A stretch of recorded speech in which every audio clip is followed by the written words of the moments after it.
부활의 주님 나타나소서. 부활의 주님 말씀하소서. 부활의 주님 성령 충만케 하옵소서.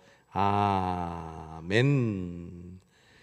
오늘 이 수요기도의 자리, 특별히 성령 강림 주일을 위한 2주간 우리 기도 주간인데, 여러분 오늘 이 수요기도의 자리에 나와서 또 성령 강림, 성령 충만을 위해 기도하실 때 하나님께서 우리에게 특별한 은혜를 부어주실 줄로 믿습니다.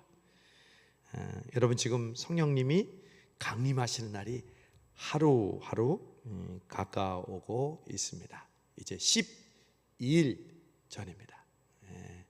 이제 성령 강림 주일이 이제 6월 둘째 주 6월 8일인데, 우리 다음 주간은 무슨 주간? 특별 새벽 기도. 뭘 위해서? 성령 강림을 위해서. 우리가 지금 이 시간이 전혀 기도에 힘쓰는 시간이라는 것 여러분 아시죠? 공식적으로 성경에서 초대교회 성도들이 성령 강림 주일, 즉 오순절을 맞기 전에 그들이 했던 일은 전혀 기도에 힘씁니다.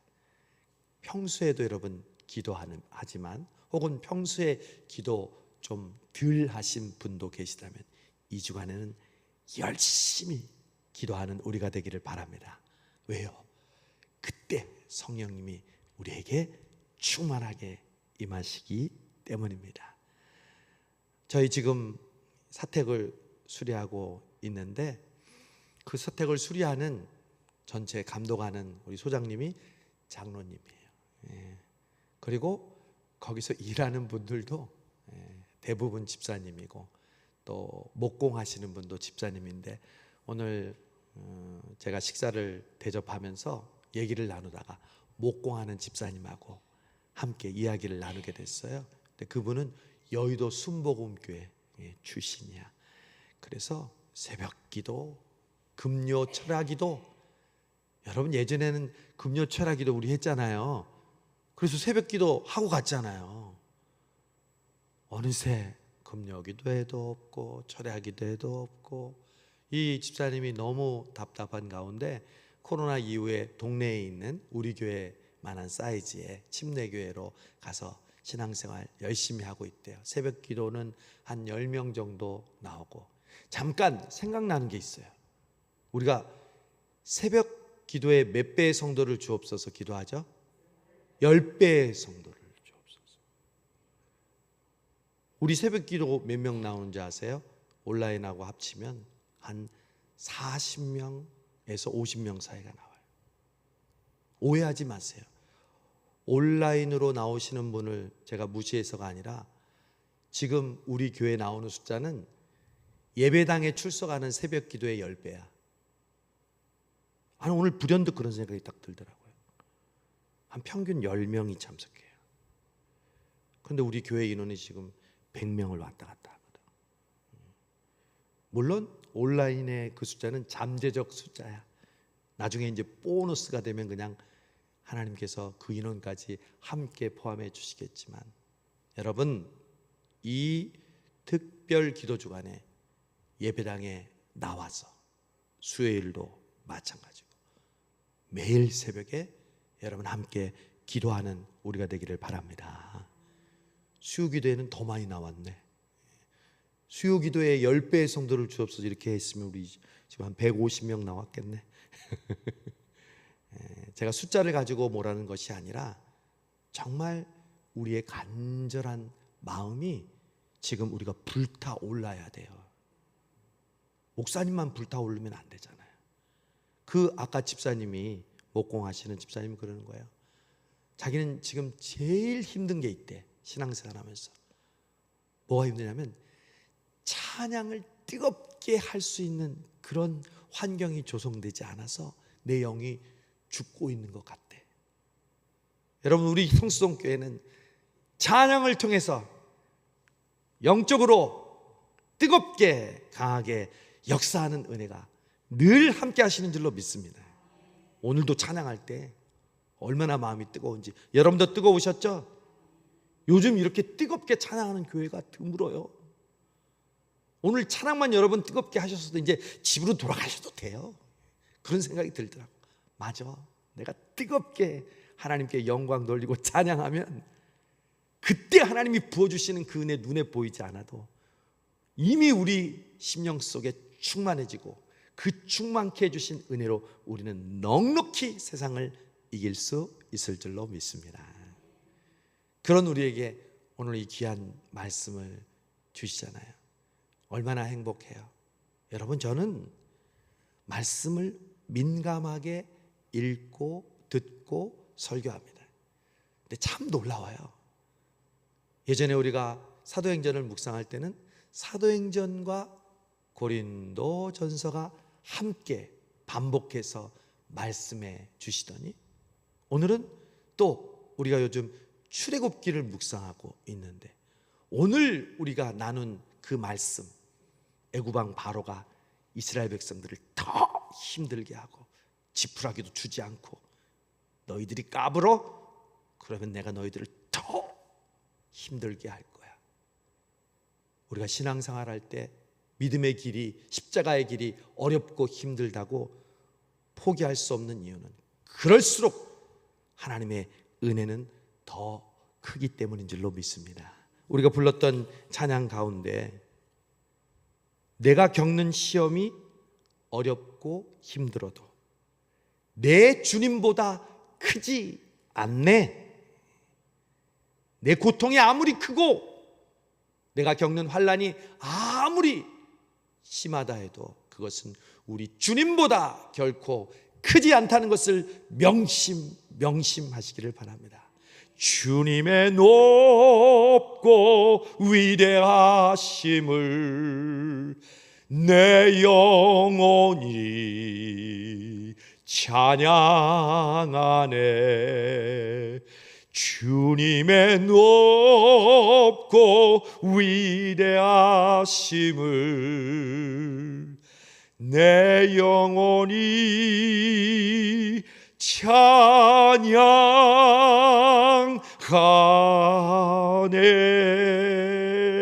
할렐루야. 이 믿음이 여러분에게 충만하시기를 바랍니다. 고민하고 걱정하고 염려되는 문제들이 있죠. 그러나 그것보다 우리 주님은 위대하십니다. 그것보다 크시고 광대하시는 분이 바로 여러분의 하나님이심을 믿으시기를 바랍니다. 저는 이 출애굽기 오늘 말씀과 또 오늘 수요기도의 말씀을 통해서 하나님은 우리에게 일맥상통하게 그리고 반복해서 우리에게 말씀하시구나 깨닫게 되었어요. 나에게 주는 하나님의 음성이 무엇인가를 분별하는 여러 방법 중에 가장 확실한 방법 중에 하나는요, 반복해서 들려주시면 그것은 하나님의 음성이에요. 새벽에도 들려주시고 성경을 들을 때도 읽을 때도 들려주시고 또 수요일에도 들려주시니 이것이 하나님의 음성이 아니고 무엇이겠습니까?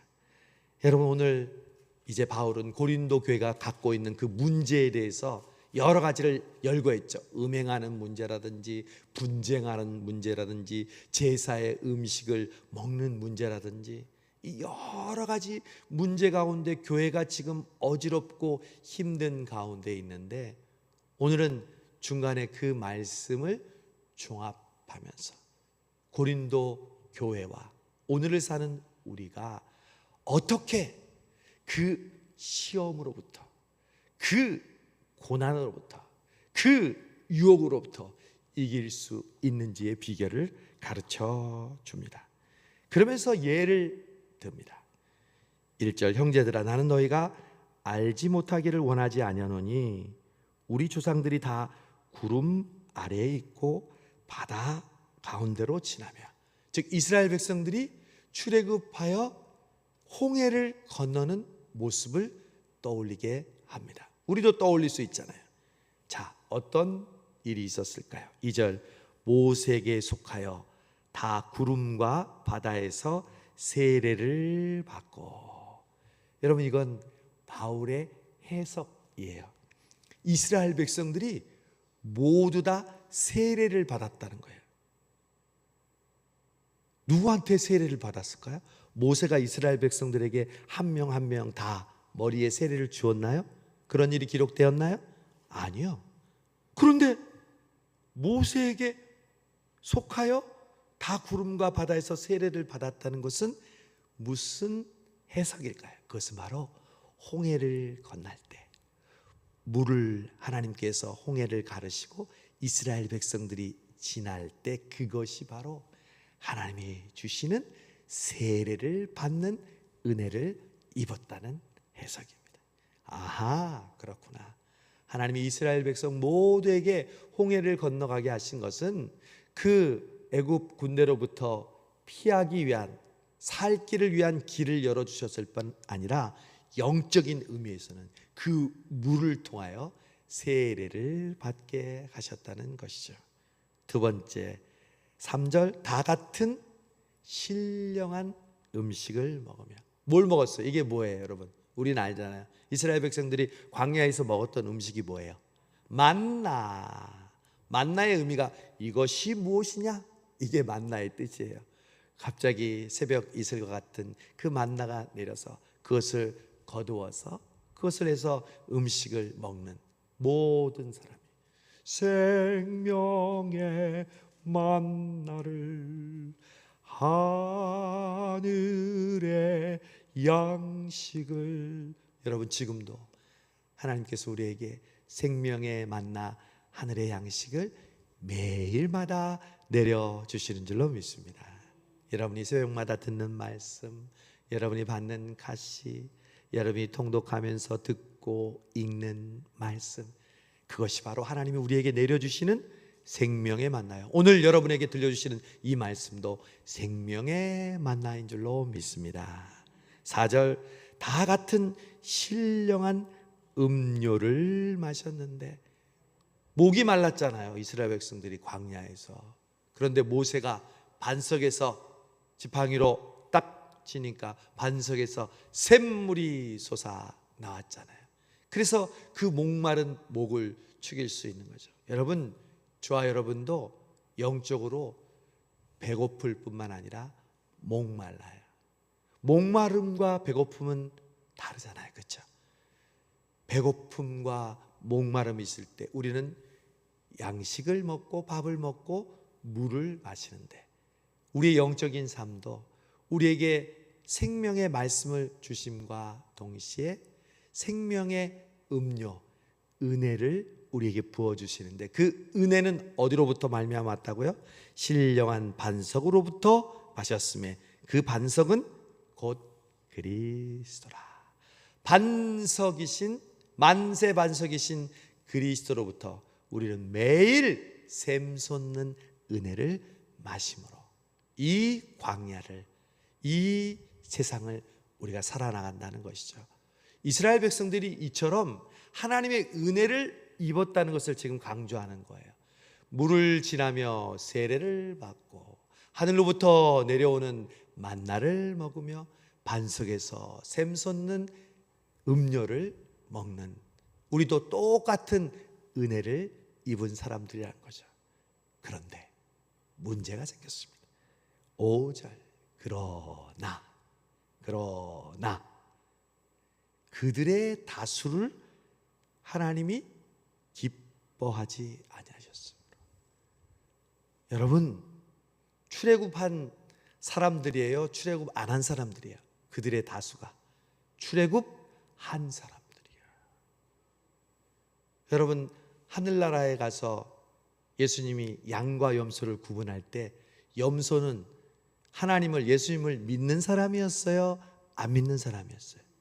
믿는 사람이었어요. 왜? 나는 주의 이름으로 선지자 노릇하고 주의 이름으로 기적을 베풀고 주의 이름으로 병자를 일으켰다고 그랬으니까 하나님 믿는 사람이잖아요. 오늘 보니까 그러나 그들의 다수를 하나님이 기뻐하지 않았다는 것은 출애굽한 사람들 가운데 다수를 기뻐하지 않았다는 거죠. 우리도 예수 믿고 구원받았다고 하면서 하나님께 기쁨을 주는 사람들이 아니라 하나님께 근심을 주는 사람들이 될 수 있다는 것을 명심해야 합니다. 그들의 결과는 어떻게 했을까요? 하나님께 기쁨을 받지 못한 사람들은 그걸로 끝날까요? 내가 너를 기뻐하지 않는다. 그래, 하나님께 기쁨 안 받으면 뭐 그뿐이지. 아니요. 그 다음 구절 보세요. 기뻐하지 아니하셨으므로 그들이 광야에서 멸망을 받았느니라. 이 사람들이 가나안 땅에 들어갔어요? 못 들어갔어요? 광야 1세대는 여호수아와 갈렙 말고는 아무도 못 들어갔잖아요. 40년 동안 헤매다가. 여러분, 그 사실을 명심하세요. 오늘 중요한 단어가 2번 나와요. 왜 우리는 출애굽기를 지금 묵상하고 있는데 그 이스라엘 백성들을 우리가 왜 바라봐야 할까요? 왜 우리가 잘 알고 있는 그 출애굽한 이스라엘 백성들의 이야기를 계속 곱씹고 묵상해야 할까요? 6절 보니까 이러한 일은 우리의 뭐가 되고 본보기가 돼요. 중요한 단어예요. 여러분, 하나님이 우리에게 성경을 주신 이유가 있어요. 우리의 본보기가 되게 하려고. 왜 말씀이 중요해요? 말씀은 우리의 본보기가 되기 때문에 그래요. 본보기는 2가지의 종류가 있어요. 하나님의 사람, 긍정적인 부분에서 그 본보기를 보고 따라하게 하기 위해서 우리도 아브라함처럼, 모세처럼, 다윗처럼, 바울처럼 믿음의 사람의 본보기를 통해 그들을 따라하는 거죠. 삭개오처럼 과부의 2렙돈을 바친 여인처럼, 그리고 예수님의 옷자락을 만지고 예수님께 향유를 부은 여인처럼 그들이 우리의 뭐가 됐다고요? 본보기가 되었다고요. 그런데 또 하나의 본보기는 뭐예요? 악한 사람의 본보기를 보여주시는 거예요. 악한 사람의 본보기. 가인이 아벨을 쳐 죽이는 본보기. 사울이 하나님 앞에 타락해서 다윗을 미워하고 악신에게 이끌려 다윗을 죽이려고 혈안이 되었던 본보기. 예수님을 배반했던 제자들의 본보기. 게하시처럼 물질의 눈이 어두워서 선지자 엘리야를 속이고 그 중요한 것을 훔쳤던 본보기. 본보기는 2개예요. 선한 하나님의 사람을 따라하는 본보기, 악한 자를 따라하지 말라는 본보기. 이 2 본보기가 바로 성경이 우리에게 보여주는 핵심이에요. 그런데 오늘은 첫 번째, 이스라엘 백성들이 은혜 받았던 본보기를 우리와 똑같이 보여주면서 강조하는 것은 바로 이스라엘의 악한 부분이에요. 보세요. 6절.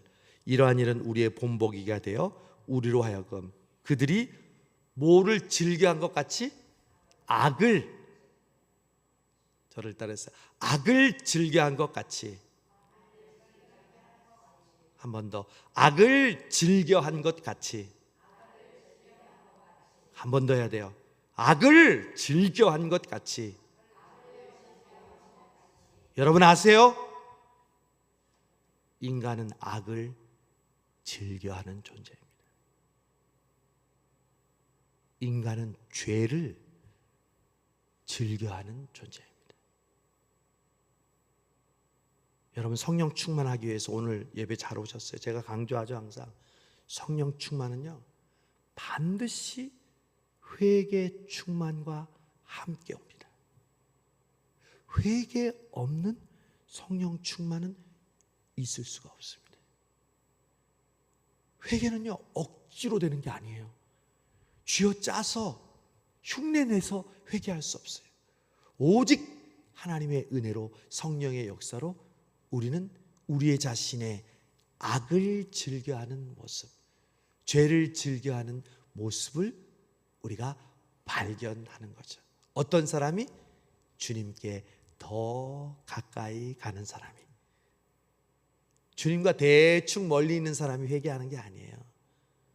주님께 나쁜 짓을 한 사람이 회개하는 게 아니에요.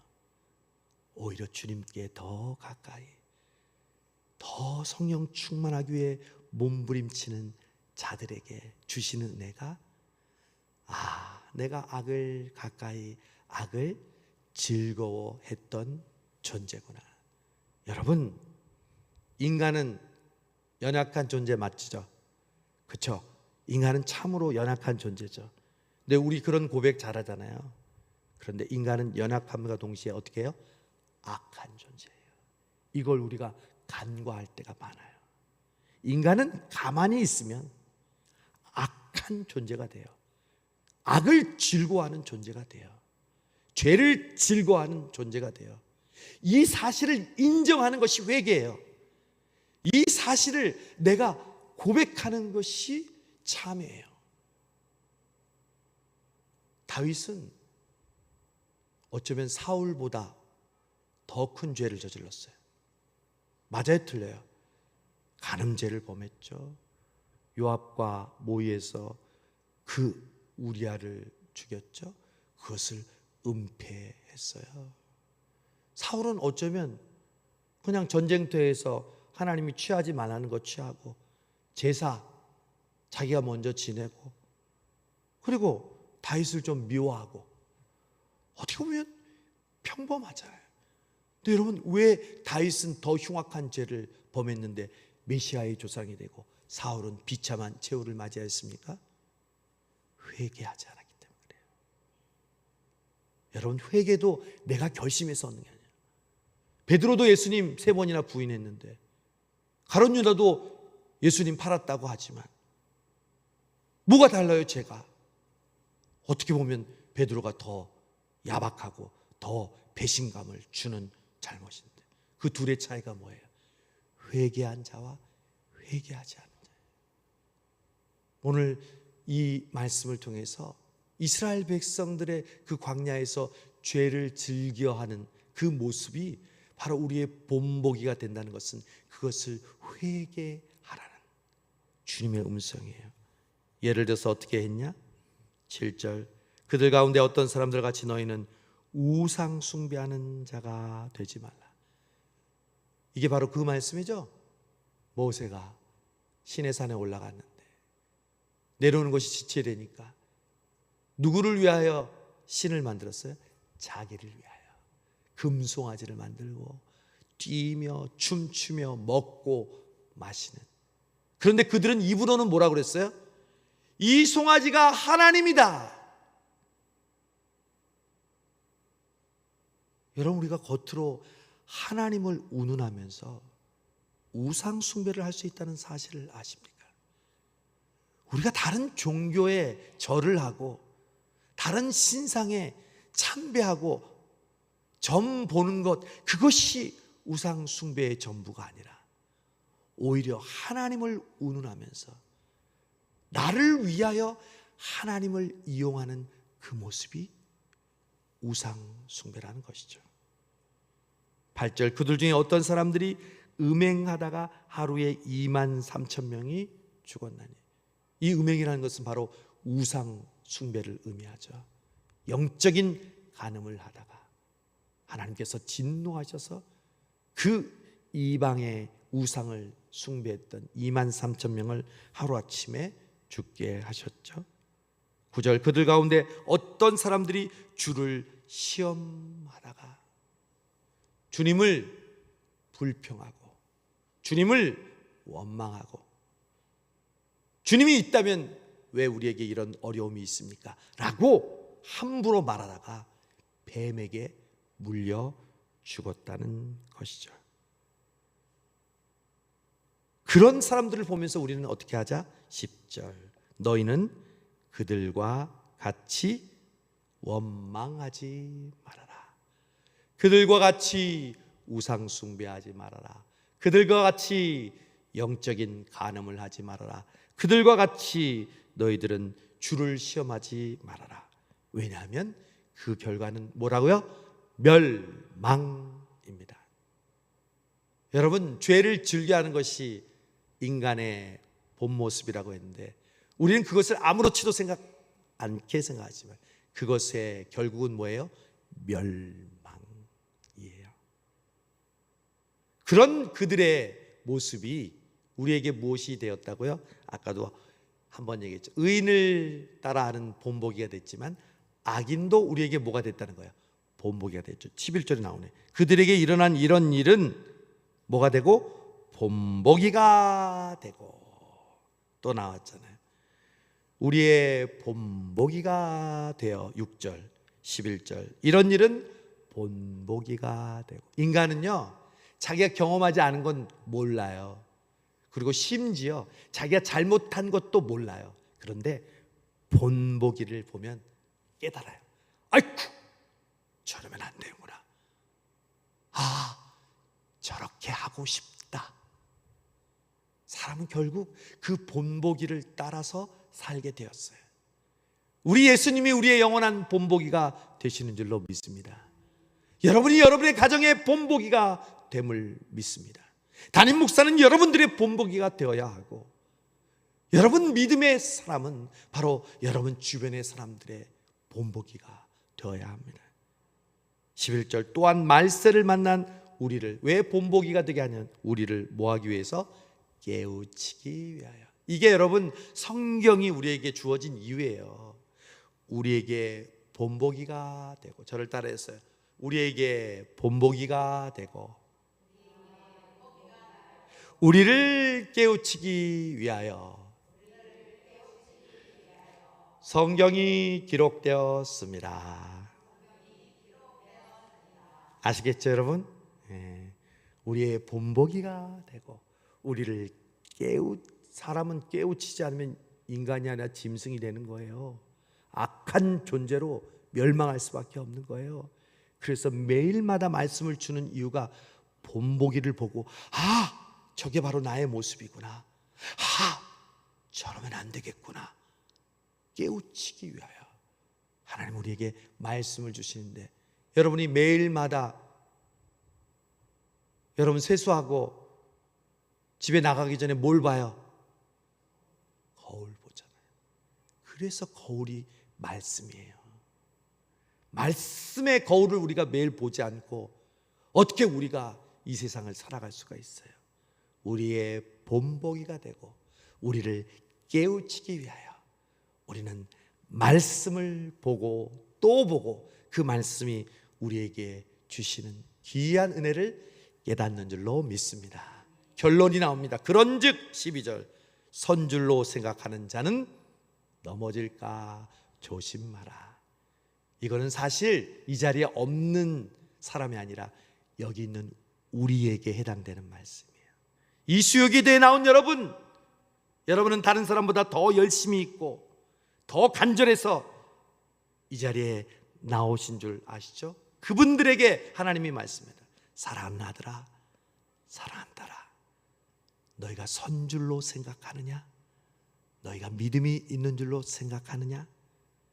넘어질까 조심해라. 누구처럼? 이스라엘 백성처럼 본보기를 보고 깨달을지어다 말씀하시는 거예요. 얼마나 감사해. 우리는 거울을 본 사람이야. 본보기를 본 사람이에요. 그리고 깨우침을 주신 사람이에요.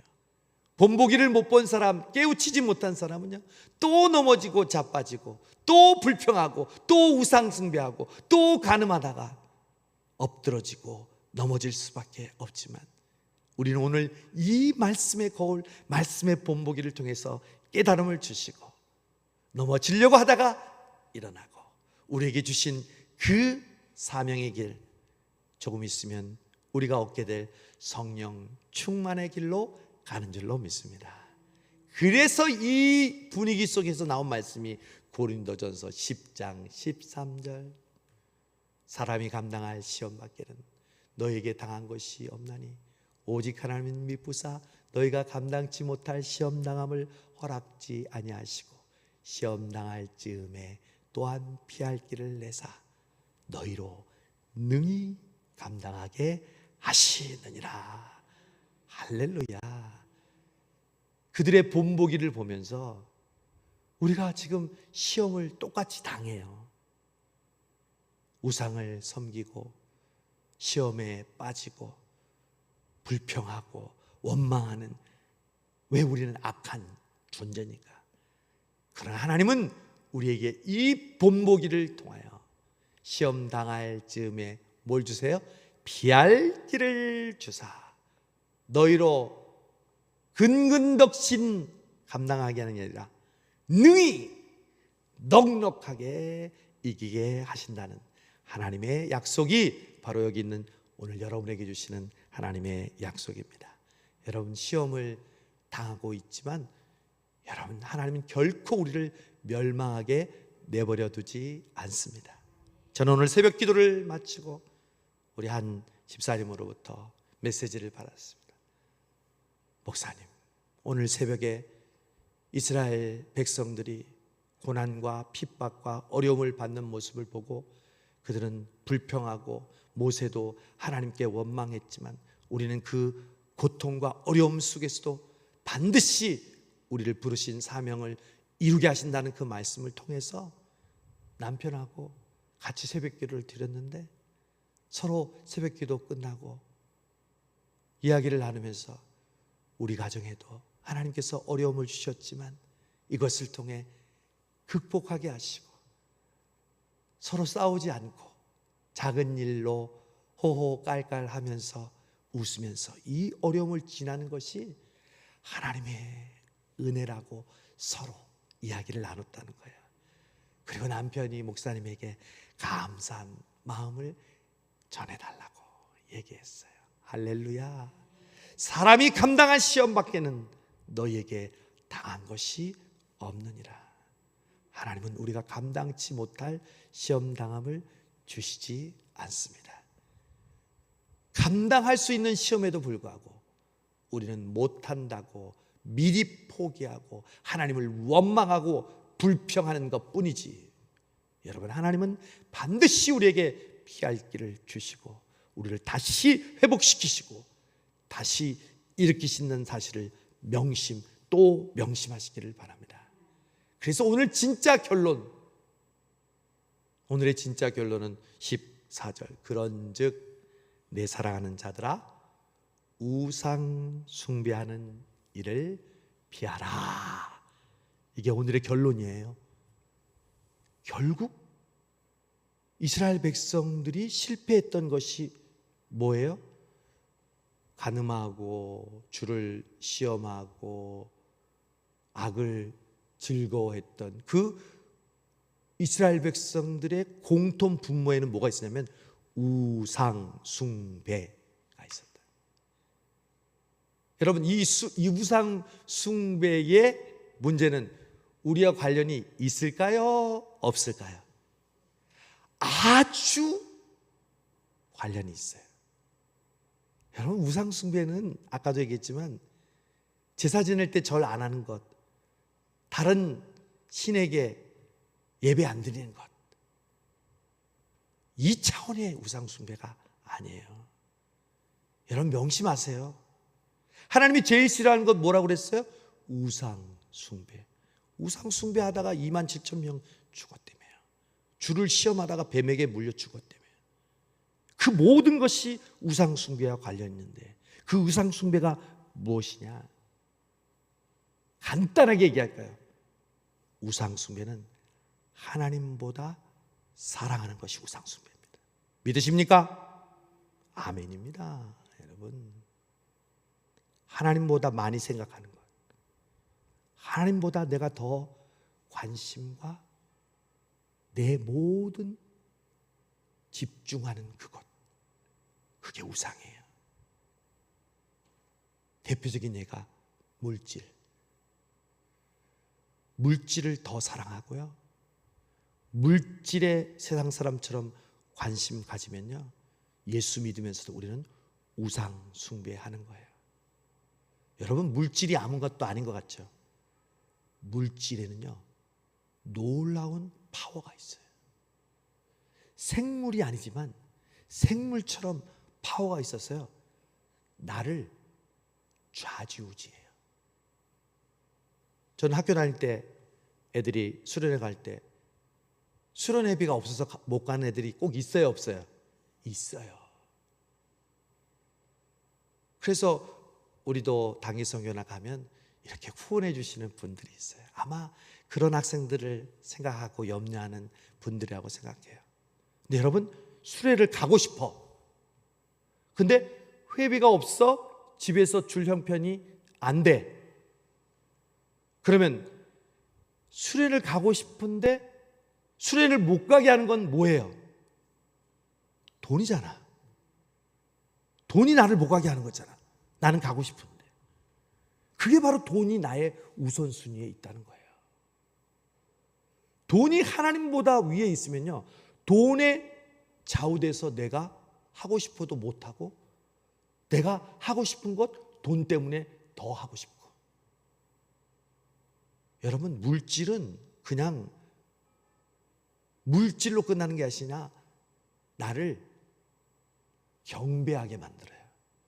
나를 예배하게 만들어요. 예배란 게 여러분 지금 교회에 와서 예배드리고 찬송하고 기도하는 것만 예배가 아니라, 예배라는 것은요, 단어 그 자체가, 예배가 월십인데, worth, 가치 있는, ship, 가치 있는 것을 두는 게 예배예요.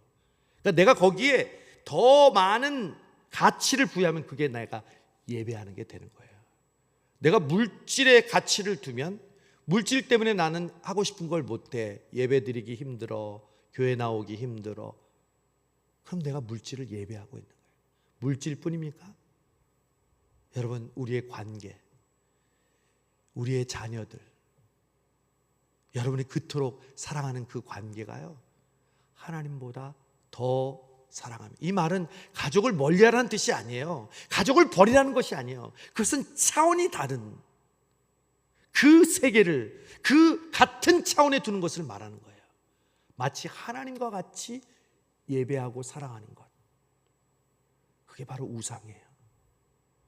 물질, 관계, 그리고 제일 마지막에 뭔지 아세요? 나 자신이 우상 숭배의 대상이 되는 거예요. 여러분, 우리는 우리의 기분대로 신앙생활할 때 많아요. 내가 경험했던 내 옳다고 생각하는 것으로 신앙생활할 때 많아요. 여러분, 제가 그랬죠? 왜 우리가 순종해야 된다고요? 우리의 삶은요, 우리가 경험하고 우리가 아는 대로 나아가지 않아요. 오히려 우리가 모르는 것 투성이에요. 우리가 생각할 수 없는 그 놀라운 일들을 통해서 하나님은 우리의 인생을 여기까지 인도하셨어요. 그러니 내 판단과 내 경험과 내 지혜로 살았으면 우리는 반드시 실패했어요. 그래서 하나님은 우리에게 순종하라고 하는 거예요. 나는 내 생각, 내 의지, 나를 바라보면요, 반드시 실패하는데, 하나님을 의지하면요, 하나님이 나 대신 내 앞길을 인도하시고 주관하시고 붙들어 주시고 만나게 해주시고 먹여주시고, 내가 걱정하고 염려하는 문제, 나의 기도하는 것보다 더욱 응답하실 하나님, 나의 생각하는 것보다 더 크게 이루시는 하나님. 그런데 나를 의지해요? 나를 의지한다는 건 뭐예요? 내가 하나님이 되는 거예요. 내 기분이 하나님이 되는 거예요. 내 자존심이 하나님이 되는 거예요. 그게 우상 숭배예요. 하나님보다 내 자신, 내 중심, 내 감정. 예배도 마찬가지예요. 여러분, 저는 이런 딜레마에 빠져요. 오늘 예배 참으로 은혜로웠습니다. 목사님 말씀과 그리고 오늘 예배가 참 은혜로웠습니다. 그럼요, 그 은혜의 기준이 뭐예요? 내가 느끼는 거야. 여러분, 내가 은혜롭게 느끼지 않으면 그 예배는 모두 은혜롭지 못한 예배입니까? 아니잖아요. 물론 저는 우리가 은혜 받았다는 것을 거부하는 게 아니에요. 하나님이 은혜를 주시면 우리도 은혜를 느끼죠. 그러나 명심해야 될 것은 내가 은혜의 기준이 되어서는 안 된다는 거예요. 내가 좋아하는 목사님의 말씀, 내가 좋아하는 스타일의 찬송, 내가 좋아하는 그러한 방법의 기도 방식, 그것이 없으면 나는 은혜 못 받아. 그러면 내 경험이 우상이 되는 거죠. 모세가 만약 그런 식으로 신앙생활 했다면 애굽에 갔겠어요? 절대로 안 갔어요. 그래서 안 가려고 그런 거예요. 그러나 하나님은 그 모세의 이 자존감, 낮아지는 자존감에서 뿌리 박힌 그 자신의 고정관념을 깨뜨리시려고 애굽 왕 바로에게 나가라고 했어요. 만약 자신의 이 머리로서는 죽어도 안 갔을 거예요. 그래서 계속 거부했던 거예요. 여러분, 우리의 인생은 결국 우리의 생각을 내려놓는 거예요. 우리의 고정관념을 깨뜨리는 거예요. 예수님이 이 땅에 오셔서 어떻게 했어요? 안식일에 일하셨어요. 안식일에 병자를 고치셨어요. 죄인들과 만나서 식사하셨어요. 시체를 만지셨어요. 우리의 고정관념을 완전히 깨뜨리셨어요. 바로 이것이 우리가 우상이 될 수밖에 없는 위험한 우리의 모습이라는 거예요. 여러분, 이 성령 강림주의를 기다리면서 우리 자신이 하나님보다 우선이 되었던 것을 주님 앞에 회개하고 주님 앞에 엎드리는 그런 기회가 되기를 바랍니다. 그러니까 바울이 마지막에 뭐라고 했어요? 그런즉 내 사랑하는 자들아. 저는 이 앞에 있는 단어가 너무 마음에 와닿아요. 뒤에 뭐뭐 하라 하기 전에 우리를 부를 때 하나님이 얘들아, 내가 너희를 얼마나 사랑하는 줄 아니? 그러므로 내 사랑하는 자들아, 우상 숭배하는 일을 피하라 얘기하십니다. 우리의 우상들을 내려놓고 우리의 우상들을 우리가 발견하고 우리의 우상들이 주님 앞에 무너지고 오직 하나님이 우리의 주인이 되시고 왕이 되시고 우리를 주관하셔서 하나님, 저는 그런 줄 알았어요. 그리고 이렇게 사는 것이 잘 사는 줄 알았어요. 그러나 하나님께서 나에게 가르쳐 주셨어요. 그건 네 생각이다. 나는 니느웨 백성으로 가서 외치기를 원해. 나는 마게도냐 사람에게로 가기를 원해. 나는 사울을 용서하기를 원해. 나는 베드로를 용서하기를 원해. 아니요, 하나님, 결코 그럴 수 없어요. 저는 아무리 생각해도 그 부분은 내 생각이 옳다니까요. 이게 바로 우리들의 모습이에요. 그런즉 사랑하는 자들아, 우상 숭배하는 일을 피하라. 성령 강림주의를 기다리는 여러분, 이 말씀은 지금 이 자리에 없는 혹은 세상 사람들을 위한 말씀이 아니라 그런즉 사랑하는 성수동교회 이수요 기대를 찾은 내 아들 내 딸아, 명심해라. 성령 충만 받기를 원하느냐? 너에게 주신 사명을 죽을 때까지 이루기를 원하느냐? 우상 숭배하는 일을 피하라. 귀 있는 자는 성령이 하시는 말씀에 귀를 기울이시기를 바랍니다. 부활하신 주님, 오늘도 말씀으로 나타나시고 이 깊고 오묘하고 우리에게 꼭 필요한 말씀을 새벽부터 이 저녁까지 들려주시고 또 들려주심을 인하여 감사합니다.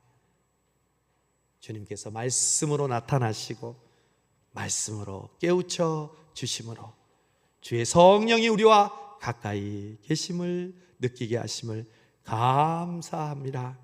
우리의 모든 우상들이 예수의 이름으로 무너질지어다. 하나님보다 더 사랑하고 내 기분, 내 감정, 내 주관보다 오직 성령의 감동하심과 하나님의 인도하심에 순종하는 성령의 사람들 되게 하여 주옵소서. 예수님의 이름으로 기도하옵나이다. 아멘. 우리 힘차게 찬송을 합시다. 말씀 생각하면서 우리의 우상들을 회파 할 수 있는 그 능력, 성령의 능력으로, 예수의 이름으로, 예수의 보혈로 우리 거룩하신 성령이여, 우리 함께 찬송하겠습니다. 우리 박수면서 힘차게 찬송할 때 우리의 우상들이 무너지고 하나님의 성령으로 우리가 충만케 됨을 믿습니다.